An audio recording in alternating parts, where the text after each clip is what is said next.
Hello అండి. Egg curry ఎంత బాగుందో కదా, చూస్తుంటే కలర్ఫుల్గా ఎమ్మీగా చూస్తుంటే తినేయాలనిపిస్తుంది కదా. ఈ ప్రాసెస్ నేను మీకు కూడా చేసి చూపించేస్తాను. ఒకసారి ప్రాసెస్ చూసేయండి. మా బాబు అయితే చేసిన వెంటనే అన్నం కలుపుకొని తినేస్తున్నాడు. అంత నచ్చిందంట తనకి. చూసారా, ఫాస్ట్గా తినేస్తున్నాడు అనమాట. తనకి చాలా ఇష్టం ఈ ఎగ్ కర్రీ అంటే. సండే కదా, ఇంట్లోనే ఉన్నాడు, అందుకని ఎగ్ కర్రీ చేసి పెడితే తినేస్తున్నాడు అనమాట. మనం ప్రాసెస్లోకి వెళ్ళిపోదాం. ఫస్ట్ అయితే బాయిల్డ్ ఎగ్స్ని నేను 6 ఎగ్స్ని ఉడికించి పక్కన పెట్టేసుకున్నాను. నెక్స్ట్ అయితే స్టవ్ ఆన్ చేసేసి ప్యాన్ పెట్టేసుకొని అందులో 4-5 స్పూన్స్ ఆయిల్ వేసేసుకోవాలి.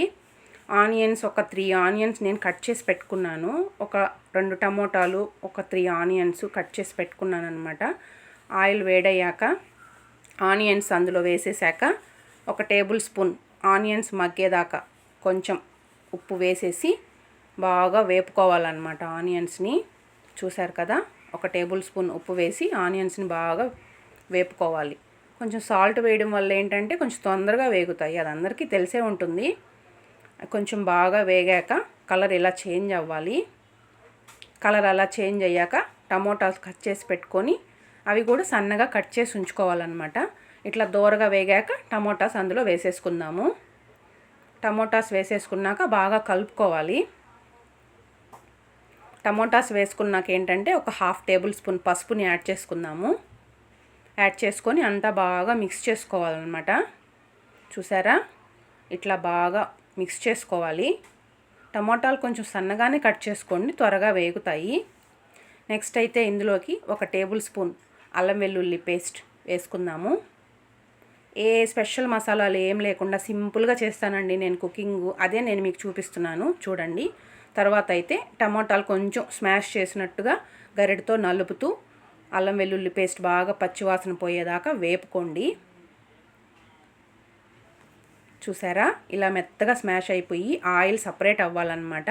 ఇప్పుడు కొంచెం అందులో కొత్తిమీర వేసుకుందాము. బాగా వేపుకుంటేనే టేస్ట్ చాలా సూపర్గా ఉంటుంది. తర్వాత అయితే ఒక టేబుల్ స్పూన్ కారం. మా ఇంట్లో ఈ స్పైసీ సరిపోతుందండి.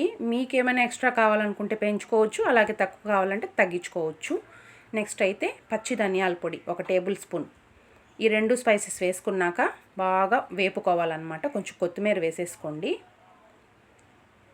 ఇట్లా అన్నీ కలిపేసుకున్నాక మనమైతే ఉడికించుకున్న గుడ్లు ఉంటాయి కదా, వాటికి ఘాట్లు పెట్టుకొని అవైతే యాడ్ చేసేసుకుందాము.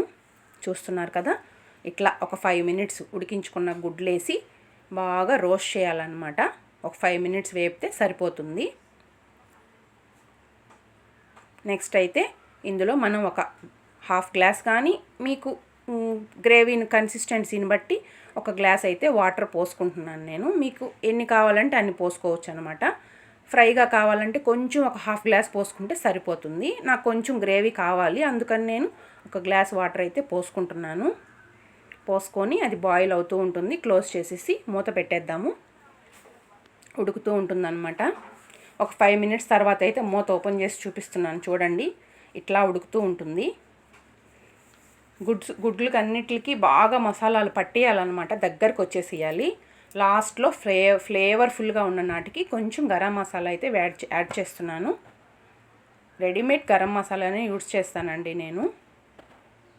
చూసారా ఎలా దగ్గరకు వచ్చిందో. ఇంకొక 5 మినిట్స్ ఉడికించుకుంటే మన ఎగ్ కర్రీ ఎమ్మీగా రెడీ అయిపోతుంది. ఎందులోకైనా చాలా టేస్టీగా ఉంటుంది ఇది. చపాతీలో, దోశలో కానీ రైస్లోకి అయితే ఇంకా